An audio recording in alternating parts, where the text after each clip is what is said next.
stuck by you. Found the clue. Don't forget to kiss me. Okey, siapa Amir Hamzah ni? Okey, itulah apa yang kami akan bahaskan pada hari ini. Stay tuned.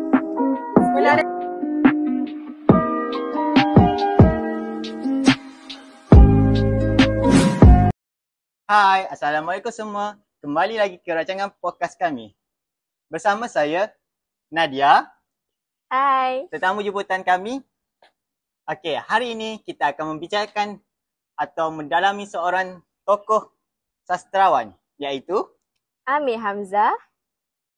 Okey, dalam siri pertama ni kita akan mendalami kehidupan beliau dari zaman kanak-kanak hinggalah beliau menjadi seorang tokoh sastrawan. Kan? Yap. Beliau ni terkenal lah sebagai sastrawan di Nusantara.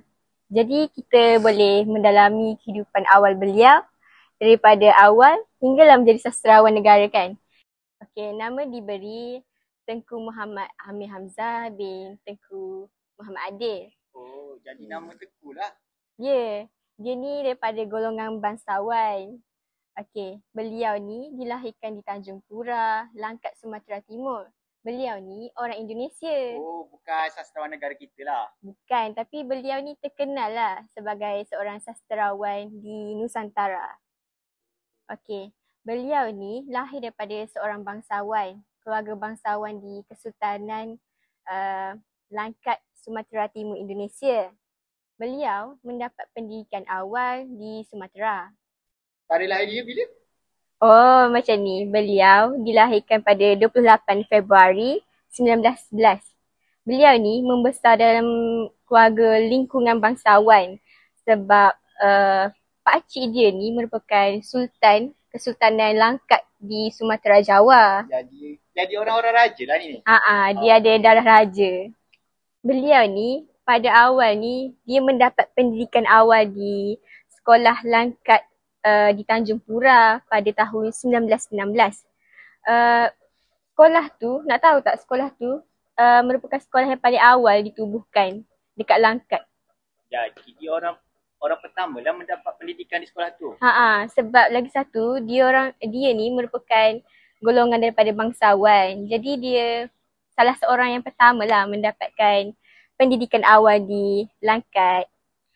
Jadi beliau pula telah melanjutkan pelajaran ke Sekolah Solo AMS Jawa Tengah dalam jurusan sastrawan. Sebab beliau kan nak jadi sastrawan yang tersohor, terkenal kan. Jadi dia sambung belajar lah dalam bidang tu. Okey, lepas tu kan beliau ni telah melanjutkan pelajaran ke peringkat yang lebih tinggi. Nak tahu tak kat mana? Kat mana tu? Okey, dia ambil dalam bidang kehakiman. Selain daripada sastrawan. Daripada sekolah sastra, kenapa tiba-tiba sekolah hakim?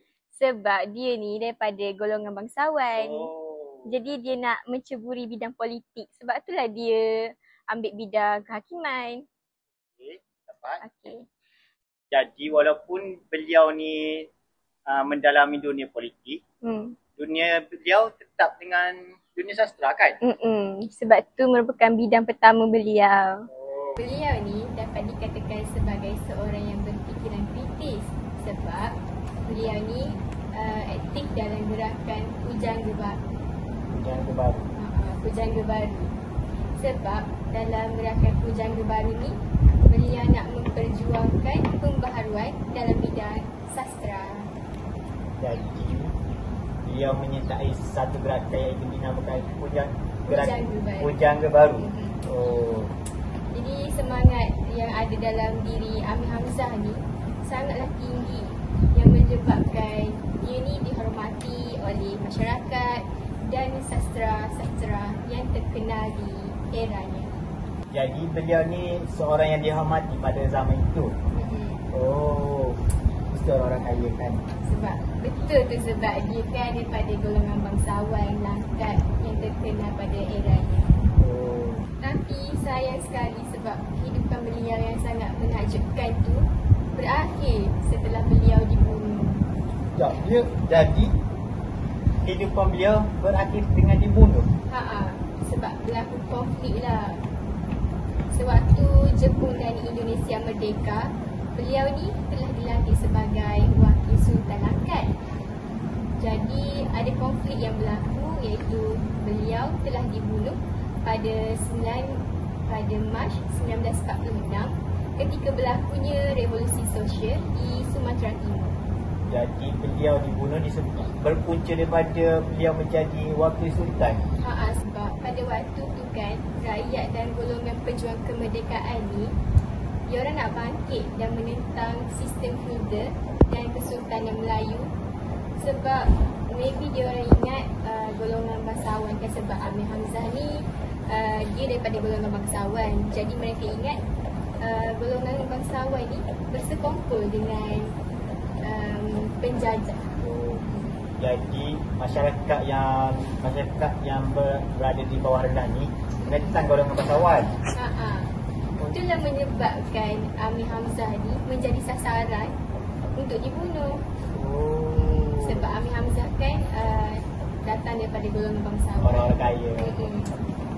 Sebabkan waktu tu kan keluarga istana ni dianggap sebagai lambang kuasa.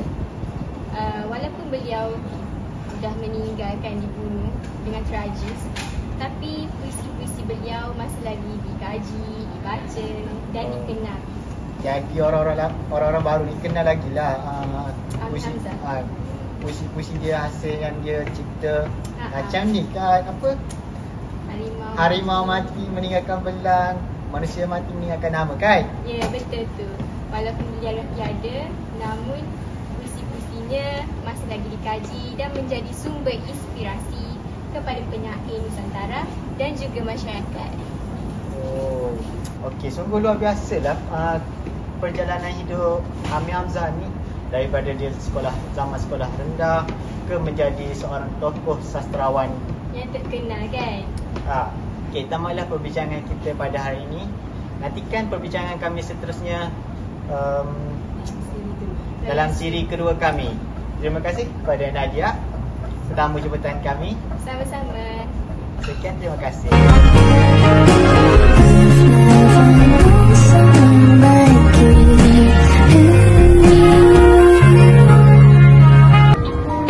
Terima kasih kerana menonton podcast kami berkaitan sastrawan negara Indonesia iaitu Amir Hamzah. Jumpa lagi.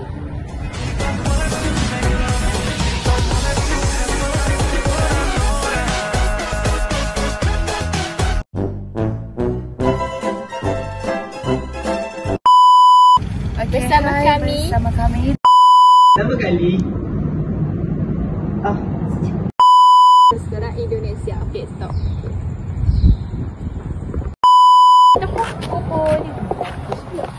Rasa Hai, Assalamualaikum semua. Terima kasih kerana